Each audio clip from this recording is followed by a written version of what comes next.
प्रिय विद्यार्थियों, बीए भाग थर्ड में पूर्व में नास्तिक दर्शनों का अध्ययन करने के उपरांत आज हम आस्तिक दर्शन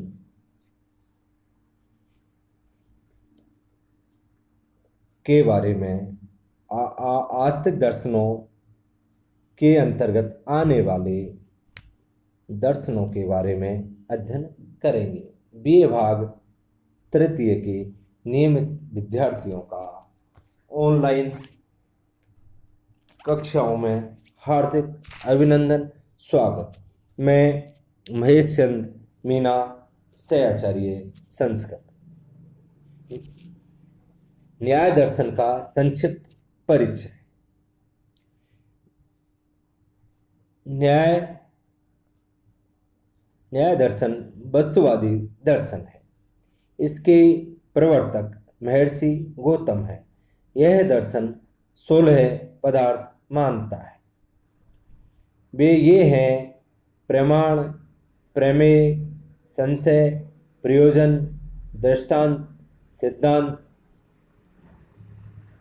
अवयव, तर्क, निर्णय, वाद, जल्प, वितंडा, हेत्वाभास, छल, जाति और निग्रह स्थान। इनके अनुसार 4 प्रमाण है, अर्थात न्याय दर्शन 4 प्रमाण मानता है: प्रत्यक्ष, अनुमान, उपमान तथा शब्द। वस्तुओं के साक्षात ज्ञान को प्रत्यक्ष ज्ञान कहते हैं। इसकी उत्पत्ति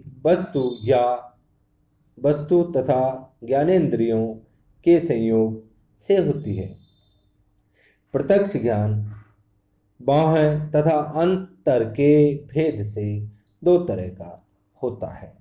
जिस विषय का प्रत्यक्ष होता है उसका संयोग आँख, कान जैसी बाहरी इंद्रियों से हो तो उसे बाह्य प्रत्यक्ष कहते हैं।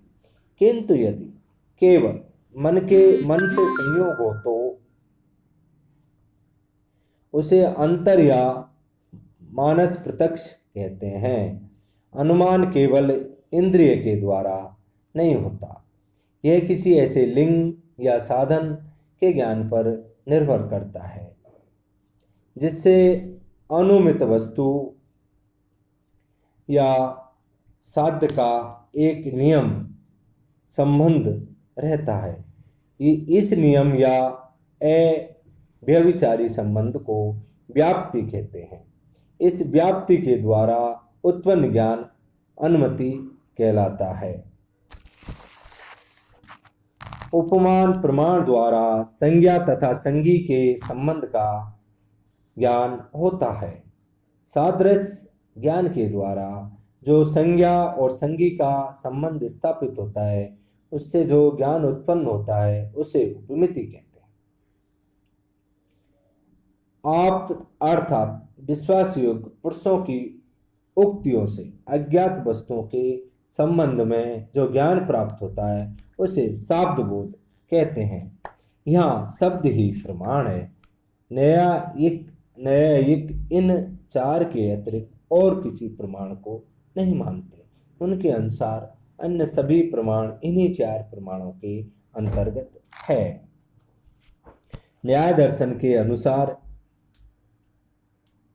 निम्नोक्त विषय प्रमेय कहे जाते हैं: आत्मा, देह, इंद्रिय तथा उनके द्वारा ज्ञातव्य विषय, बुद्धि, मन, प्रवृत्ति, दोष, प्रेत भाव, फल, दुख तथा अपवर्ग। आत्म शरीरे इंद्रियार्थ बुद्धि मन है। प्रवृत्ति, दोष, प्रेत भाव, फल है, दुखा अपवर्गास्तु।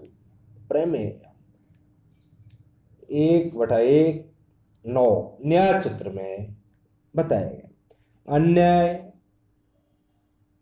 भारतीय दर्शनों की तरह न्याय का भी लक्ष्य आत्मा को दुखों से मुक्त करना है। आत्मा शरीर तथा मन से भिन्न है। शरीर का निर्माण पृथ्वी, जल, तेज, वायु तथा आकाश इन भौतिक तत्वों के सम्मिश्रण से होता है। मन अणु है, सूक्ष्म, नित्य तथा अविभाज्य। मन आत्मा के लिए सुख, दुख आदि मानसिक गुणों का अनुभव के निमित्त एक कारण है। अतः मन को अतीन्द्रिय कहते हैं। चैतन्य आत्मा का कोई नित्य गुण नहीं है, यह आगंतुक गुण है। जब मन और इंद्रियों द्वारा आत्मा किसी विषय से संबंध होता है, तभी उस विषय का चेतन या ज्ञान आत्मा को होता है।